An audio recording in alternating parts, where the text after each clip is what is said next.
欢迎收看频道 DH 娱乐新闻，订阅频道，不要错过当天最热门的新闻。我们今天的时事通讯涵盖以下内容：知名品牌申请破产，一度中国第一，上个月被杨紫起诉。据天眼查显示，今年5月，新疆拉夏贝尔子公司上海有助服饰有限公司新增了一条被执行人信息，执行目标为25万元，为北京互联网法院。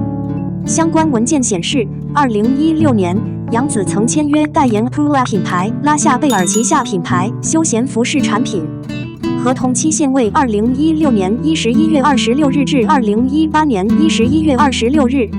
但到2021年初，被告旗舰店仍大力宣传杨紫作为产品代言人。为此，杨紫声称其作为被告出售经营的普埃拉品牌形象代言人合同到期后，被告仍擅自使用其肖像照片进行广告宣传2年，并仍将其作为被告的形象代言人。品牌形象代言人、产品代言人肆意宣传，扰乱商业代言规则，侵犯杨紫的肖像权、名誉权。2022年9月，法院审理认为，被告在被告经营的网店中未经原告同意使用原告肖像进行宣传，很容易使他人认为原告同意被告使用自己的肖像进行商业代言，构成对原告肖像权的侵犯权利。最终，法院判决上海优势服饰有限公司立即删除侵权图片，并向杨紫道歉，并赔偿杨紫经济损失25万元。杨紫和张婉怡的长相思对视20秒，哭戏超残忍。她和4位男主的婚纱都有秘密。由鲁剧演员杨紫主演的新古装剧《长相思》预计将于7月暑假黄金时段播出。日前，曝光了3分钟预告以及5位主角的婚礼剧照，诚意满满。预告中，杨紫和张婉怡长达20秒的绝望哭戏展现爆炸演技，直接虐粉丝，而婚礼剧照也亮点十足。主角的姿势和表情充满了原著的细节，让书迷们惊叹不已。长相思发布的5张主演海报细节满满，亮点十足。从杨紫、张婉怡、谭健次、邓伟到王弘毅，都穿着红色的婚纱。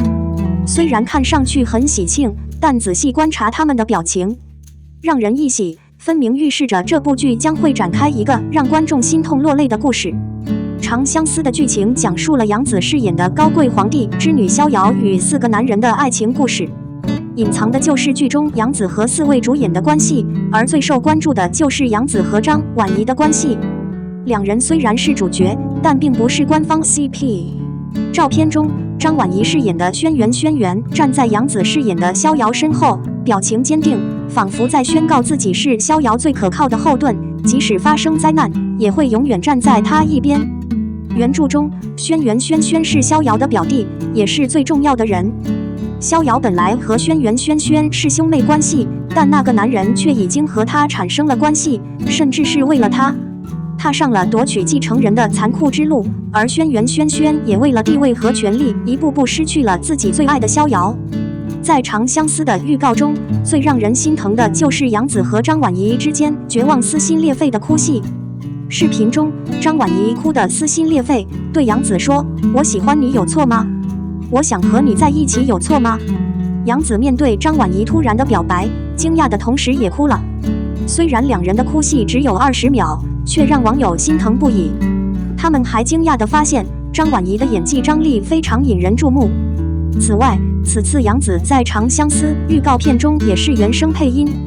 虽然她的声音比配音略低，但她的演技和台词功力还是很到位，充分表达了角色的性格和情感变化，演技令人信服。隔着屏幕都能感受到她身上散发出的强烈的残忍感。02梦中的海很火吗？肖春生是肖战里程碑式的角色，梦中的海大结局战报来了。没想到这部古装剧在短短18天内就取得如此成功，2点整，首轮19连冠，网络上的播放热度也创下了新纪录。而更值得庆祝的是，腾讯视频网站上的热度值已经突破了3万，这可以说是2023年以来最受欢迎的剧集，强势登顶多维度榜单，这也是古装剧中罕见的存在。各平台超燃的人气也让网友看到了这部剧的魅力。或许就像这部剧的标题一样，每个人的心里都有一片花海。以前我对肖战的感觉是，他是一个顶尖新生，没有多大实力，只是一个帅气的花美。萌熊的花海让我重新认识了不一样的肖战。饰演这个角色的肖春生确实品质起飞了。不得不说，肖春生确实有他的才华，无论是演技还是对观众的共情能力，他都投入了很多心思。肖春生的帅气、潇洒、大院孩子们的聪明都被展现得淋漓尽致，这也是肖春生这个角色能够把观众带入场景的原因。因此，人们在观看《梦中的大海》时，会不自觉地想起肖战饰演的肖春生和他的人生故事。从人物塑造的角度来看，这次表演无疑是成功的。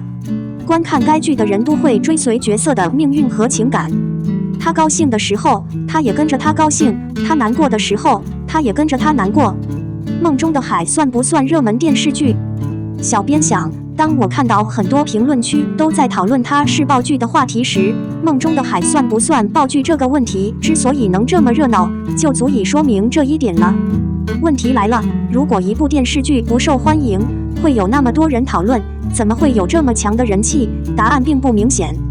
更何况，在潇潇看来，《梦中的海》最大的意义就是主流媒体平台、时代大剧，而这种全方位的观众也证明了这部剧的意义。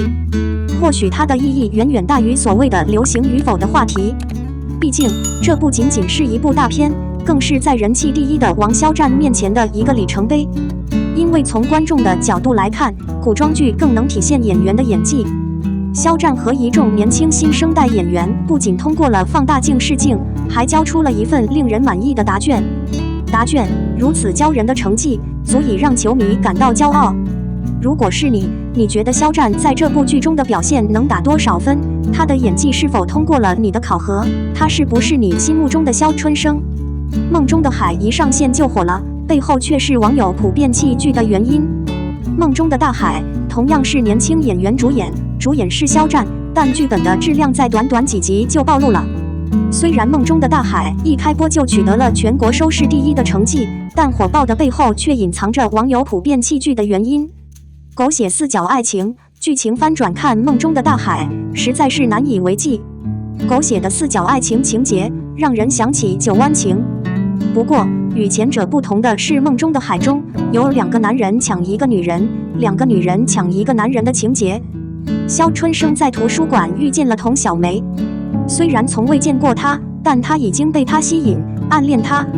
与此同时，叶国华在街上偶遇何红玲，一见钟情，并骑自行车追赶，两人陷入了剪不断理还乱的四边形爱情。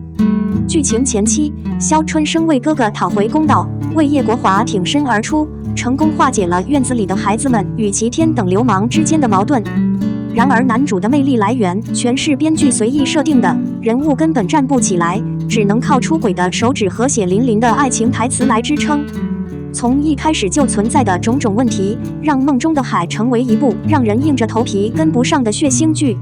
偶像感太强，演技生硬。作为孟海的主角，肖战的表现几乎抓住了整部剧的焦点。